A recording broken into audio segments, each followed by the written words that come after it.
Like Sadhguru. Woo! Who's this? What is that? How to be like Sadhguru?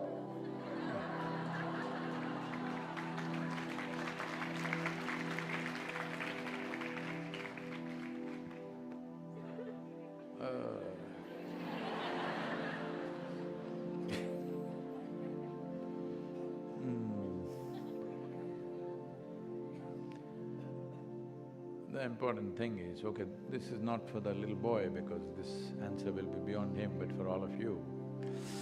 Sadhguru means he is not any particular way, not positive, not negative. Simply as a conscious response to everything, whatever way it is, whichever way it is. You come to your Sadhguru, that means he's from within.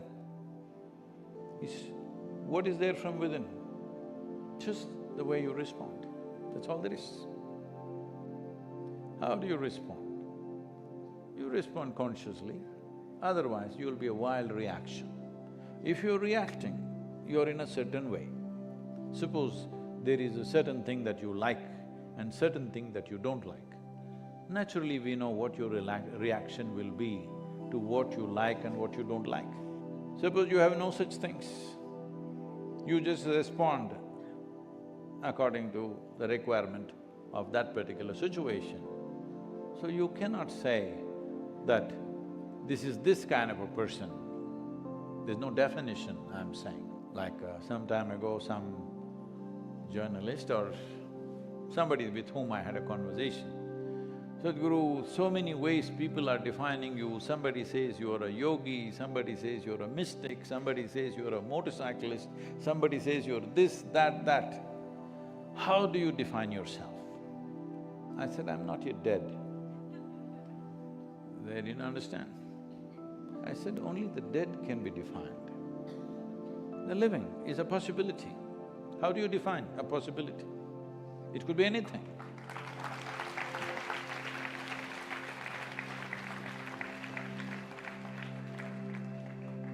So, right now, definitions are spilling out because people see you performing a certain activity and they think that activity defines you. Because unfortunately, this is the reality in the world for most people, that they get defined, they themselves define themselves by the activity that they perform. I don't know if you still remember, you know, that inner engineering, you know, that long time ago, that one, in that program, we told you there is something called as being, doing and having. You're being. Doing is according to the needs of what's around. Because of that, having happens, whatever you have happens because of the type of actions we perform. But people are defining themselves by what they have. If you say, this is a rich man, this is a poor man, this is a king, this is pauper, what does it mean? You're defining them by what they have, isn't it? So now everybody is thinking, by doing this, I can have that. Because I want to have that, I will do this. Because I do this, I get defined by the activity that I perform. You should never define yourself by the activity that you perform, then you will get stuck in that activity. A living being should not be defined. Once they are dead, looking at the sum total of their activity, maybe we can define, this was this kind. When they're alive, if you define, that means they're already dead. Most people are. I'm saying they're dead to possibilities. Their hearts may be still beating, but they're dead to all possibilities. They already defined themselves, I'm this kind. No matter what happens, they can't change the definition. Because they can't change the definition, they can't change the direction of their life. You know, because it's Christmas time. A few years ago, when I was in the United States, a big argument raging in the country there. When Jesus comes back next time, where will he come? There is a segment of people in America who believe that he will come in Missouri. Of course, the rest of the Christian population in the world believes that he will come on Mount Olive in Jerusalem, but there is a large segment of people who believe he will come in Missouri. There was a person was standing for election, presidential election, so this came to debate. I couldn't believe it. On the radio shows and televisions, people debating strongly, where will Jesus come next time? I thought, this can't even happen in India, If you go on a TV debate in India and ask, where will Krishna come back next time? People will chase you out of the place. But this was going on.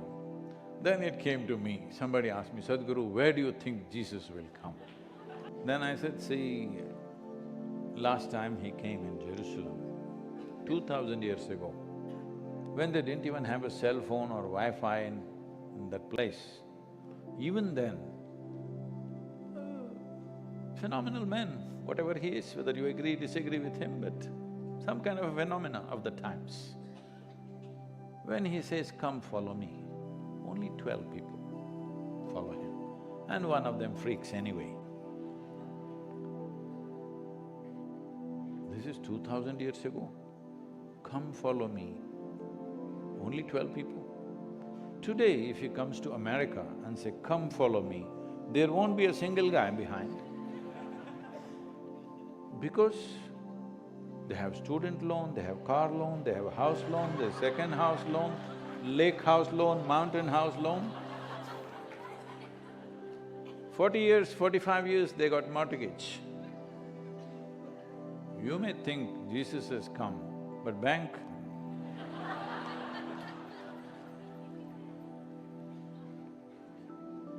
So, this happens to you because you defined your life. You defined your life with the tidbits of information that you have.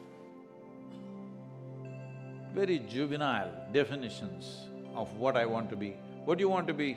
You want… if there are 10 people around you, you want to be better than them, that's all, nothing more. And if 10 people are around you are idiots, you want to be a bloody idiot, that's all.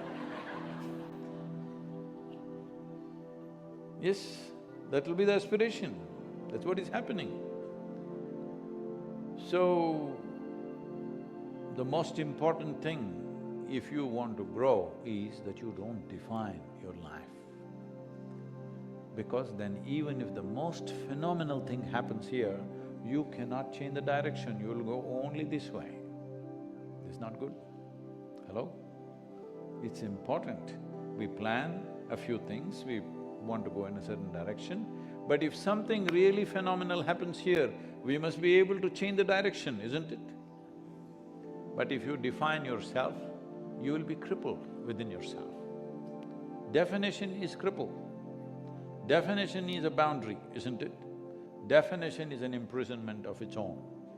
So whether you've been imprisoned by… if you're imprisoned by the state, at least they give you free food, they open the doors and close the doors for you. If you imprison yourself, nobody opens doors for you and nobody feeds you either. At least the state has that much courtesy. When they imprison you, they feed you and they open doors and close doors for you. So do not define yourself because definition is a prison. When the boy grows up, you tell him.